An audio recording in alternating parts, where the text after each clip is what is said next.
మీరు ఇంతకు ముందు ఒక మాట మాట్లాడారు కదా, వామాచారం దక్షిణాచారం అని చెప్పి. అసలు బ్రాహ్మణులు ఏ చారం, వామాచారం పాటించాలా దక్షిణాచారం పాటించాలా? అసలైన బ్రాహ్మణులని ఎలా చూడాలంట? నగా ఎత్తిన కరమంత్రం బ్రాహ్మడికి జన్మతః వచ్చినటువంటి మొదటి దీక్ష గాయత్రి దీక్ష. ఈ గాయత్రి దీక్షలో ఎంతటి విశిష్టత ఉందంటే, యథన్నాత్ కురుతే కాకం తదన్నాత్ కృతిముచ్యతే, యద్రాత్రియాత్ కురుతే కాకం తద్రాత్రియాత్ కృతిముచ్యతే. బ్రాహ్మడు తాను ఈ జన్మలో తెలిసి తెలియక చేసినటువంటి పాపాన్ని పోగొట్టుకోవడానికి నిత్యము 3 వేళల గాయత్రి మహామంత్ర జపాన్ని చేస్తే చాలా విశేషంగా తాను పాపం నుంచి ఈ జన్మలో చేసుకున్నటువంటి పాపం నుంచి బయటపడుతూ ఉంటాడు. అయితే పూర్వజన్మల్లో చేసినటువంటి పాపం ఏమిటి, అది ఎలా పోతుంది అంటే దానికి మహామంత్రాలు చెప్పబడ్డాయి. అవే మహాషోడశి, పంచదశి, నారసింహ మంత్రము, నారాయణ మంత్రము, శివపంచాక్షరి మంత్రం, ఇటువంటి విశేష మంత్రాలన్నీ కూడా ఉన్నాయి. ఇవన్నీ కూడా దక్షిణాచార సంపన్నమైనటువంటి సాత్వికమైనటువంటి మంత్రాలు. వీటిని ఎవరు కూడా తమ యొక్క సప్రయోజనాల కోసం ఇష్టం వచ్చినట్టుగా వాడకూడదు. అయితే దీనిలో ఆమ్నాయాలు ఉన్నాయి.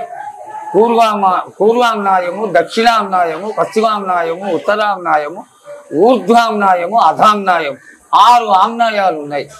6 ఆమ్నాయాలు కూడా చాలా విశేషమైనటువంటివి. ఇందులో దక్షిణాచార సంపన్నులకి మాత్రమే, ఇది వేరే వాళ్ళు చెయ్యకూడదు. వామాచారంలో చేసేటువంటి వాళ్ళు వామాచార మంత్రాల్ని ఈ కొద్దిగా మకార పంచకాలతోటి వీటితోటి చేస్తూ ఉంటారు. అయితే దక్షిణాచార మంత్రాలు చేసేవాళ్ళు మాత్రం పూర్తిగా ఈ 6 ఆమ్నాయాల యొక్క విశిష్టతని అవగాహన చేసుకునే ఉండాలి. దక్షిణాచార సంపన్నుడు వామాచారాన్ని తెలుసుకోవచ్చు, అవలంబించడానికి మాత్రం పనికిరాదు బ్రాహ్మడికి. అయితే వామాచార సంపన్నుడు కేవలం వామాచారమే చేస్తాడు, అతనికి దక్షిణాచారంతో సంబంధం లేదు. ఇది ఆచారంగా వస్తున్నటువంటి విషయాన్ని దీన్ని తప్పుడు దోవ పట్టించడం అనేది పూర్తిగా దశమహావిద్యలని, రాజశ్యామలని, వారాహి అని ఈరోజు నానా రకాలుగా దాన్ని భ్రష్టు పట్టించడం జరుగుతోంది. ఎందుకు చెయ్యాలి? ప్రధాన దేవత అయినటువంటి త్రిపుర సుందరి అయినటువంటి మహాకాళి అంశ, త్రిపుర సుందరి అంశతో జన్మించినటువంటిది మహాకాళి. ఇటువంటి ప్రధాన దేవతలన్నీ ఉండగా జనాల్ని మభ్యపెట్టి రాజశ్యామల, వారాహి, దశమహావిద్యలు కేవలం సలాఘం కోసం మాత్రమే ఈ యొక్క ప్రచారం జరిగి జనాలని పిచ్చివాళ్ళం చేస్తున్నారు అని తెలియజేయడంలో నేను ఏమాత్రం సంశయించడం లేదు. ఈనాడు ఒక 15-30 సంవత్సరాలు 20 సంవత్సరాలుగా ఈ రాజశ్యామల ఉపాసన కానీ, వారాహి ఉపాసన కానీ, కృత్యంగిరా ఉపాసన కానీ ఇవన్నీ మొదలైనవి. అంతవరకు ఒక విశేషం ఉండేది. వారాహి చేసేవాడి వాకిట్లో కానీ, కృత్యంగిరా చేసేవాడి కంచెన కానీ భోజనం చేయరాదు అని. అంటే దాని అర్థం ఏమిటి?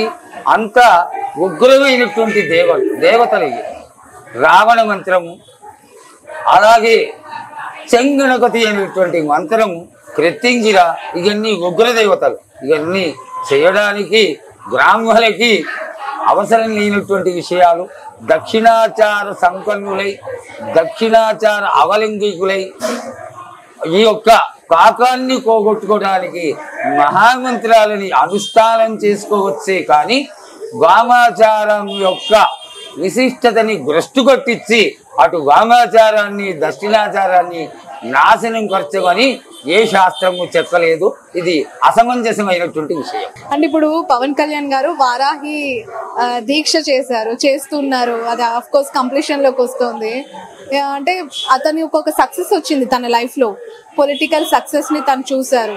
మేబీ ఏదైనా మొక్కుందేమో, ఎందుకు చేస్తున్నారు అని అంటే ఏం చెప్తారు? ఇక్కడ ఒక విశిష్టత ఉందమ్మా. ఒక గురువుని నమ్ముకుని ఆ గురువుల దగ్గరికి వెళ్ళి వారి యొక్క పాదాలని ఆశ్రయించి ఆ గురువు యొక్క అనుగ్రహంతో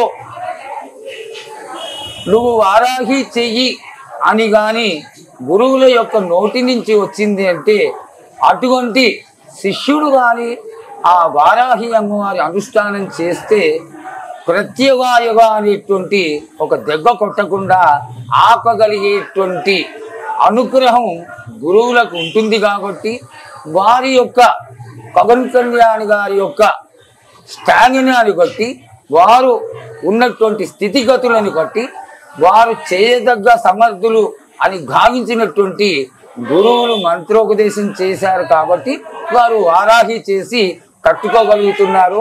ఆ అమ్మ యొక్క అనుగ్రహం వారికి కలిగింది. ఓకే, ఎప్పుడైనా కలలో వస్తారా అమ్మవారు మీకు?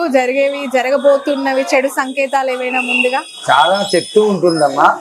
నిజంగా చెప్పాలంటే చాలా విశేషంగా ఈ ఆలయంలో జగన్మాత ఎవరైతే ఉందో మీకు తట్టి మనకి జరగబోయేటువంటి విషయాలన్నిటినీ మంచి కావచ్చు చెడు కావచ్చు తెలియచేస్తూనే ఉంటుందమ్మా. చాలా చాలా నాకు ఆ విధంగానే అయ్యప్ప స్వామి వారు అమ్మవారు ఇద్దరూ తోడుగా ఉన్నారు. అందుకనే నాకు ఇష్టదైవత అయినటువంటి శబరిమలకి నేను ఎప్పుడు సంవత్సరంలో 5-6 సార్లు వెళ్ళడం, తిరువాభరణాలకి 22 సంవత్సరాలు నేను వెలిచ్చకాడుగా ఉండడం.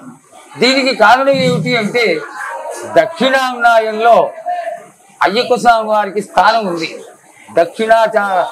ఈ ఆచార సంపన్నులందరూ కూడా ఒక మంత్రాన్ని చెప్తారు. హరిహర పుత్రాయ పుత్రరాఘాయ శత్రునాశాయ మదగజవాహనాయ మహాశాస్త్రే నమః. మహాశాస్త్ర స్వరూపం ఏదైతే ఉందో ఈ శ్రీచక్ర స్వరూపంలో ఉన్నటువంటి షడాంగాయాలని కాపాడేటువంటి దేవత, అదే ఈ జగన్మాతకి శాస్త్ర స్వరూపమైనటువంటి అయ్యప్ప స్వామికి ఉన్నటువంటి అనుబంధం.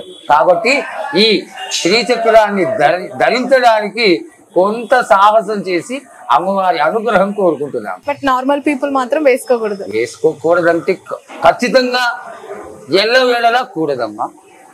శుచి శుభ్రత, దానికి తగ్గటువంటి పూజా పునస్కారము, మంత్రానుష్ఠానము, గురువుల ద్వారా కనీసం బాలా మంత్రాన్ని తీసుకొని లలితా సహస్రనామాన్ని నామావళి కాకుండా స్తోత్ర స్వరూపాన్ని చదువుకుంటూ ఈ యొక్క అమ్మవారిని సేవించే తప్ప ఇష్టం వచ్చిన విధంగా ఏ విధంగా పడితే ఆ విధంగా సేవించరాదు.